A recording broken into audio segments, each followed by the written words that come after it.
BC hostel విద్యార్థులు BC విద్యార్థి దీక్షకు మద్దతు. బీసీ విద్యార్థి జేఏసీ ఆధ్వర్యంలో 42% బీసీ రిజర్వేషన్ల సాధన కొరకై బీసీ విద్యార్థి దీక్షకు సంబంధించిన పోస్టర్లను హైదరాబాద్ విద్యానగర్ లో గల బీసీ హాస్టల్ విద్యార్థులతో కలిసి భోజనం చేసి అందరికీ నమస్కారం. నా పేరు చేరాల వంశీ, బీసీ విద్యార్థి జేఏసీ రాష్ట్ర అధ్యక్షుడు.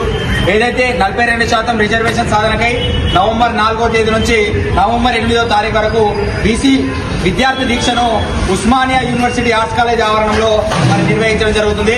ఈ యొక్క బీసీ విద్యార్థి దీక్షలో భాగంగా ఈరోజు హైదరాబాద్ లోని విద్యానగర్ లో గల బీసీ బాలుర హాస్టల్కి వచ్చి విద్యార్థులతో మాట్లాడి వారితో భోజనం చేసి దీక్షకు సంబంధించినటువంటి వివరాలు కూడా తెలపడం జరిగింది. అదేవిధంగా విద్యార్థులకు 42% రిజర్వేషన్ వస్తే విద్యా ఉద్యోగ అవకాశాల్లో ఏ విధంగా మనకు లభిస్తాయనే విషయం కూడా విద్యార్థులకు చెప్పడం జరిగింది. విద్యార్థులతో యొక్క 42% రిజర్వేషన్ల కోసమే మేము చేస్తున్నటువంటి విద్యార్థి దీక్షకు సంబంధించినటువంటి కార్యక్రమానికి మీరు కూడా రావాలని చెప్పేసి కూడా తెలపడం జరిగింది. రానున్న రోజుల్లో 42% రిజర్వేషన్లు బీసీల కనుక ఇవ్వకపోతే ఇదే విద్యార్థులు మేమందరం కలిసి రోడ్లెక్కి తెలంగాణ ఉద్యమంలో ఏ విధంగానైతే విద్యార్థులు ఉద్యమం చేశారో అదే విధంగా రేపటి రోజున 42% రిజర్వేషన్ కనుక మాకు రాకుంటే ఎవరైతే అడ్డుకుంటున్నారో వారి యొక్క ఇళ్లను ముట్టడి చేసి ఇదే విద్యార్థి లోకం కన్నెర్ర చేశారని చెప్పేసి కూడా మేము ఈ సందర్భంగా తెలుపుతా ఉన్నాము.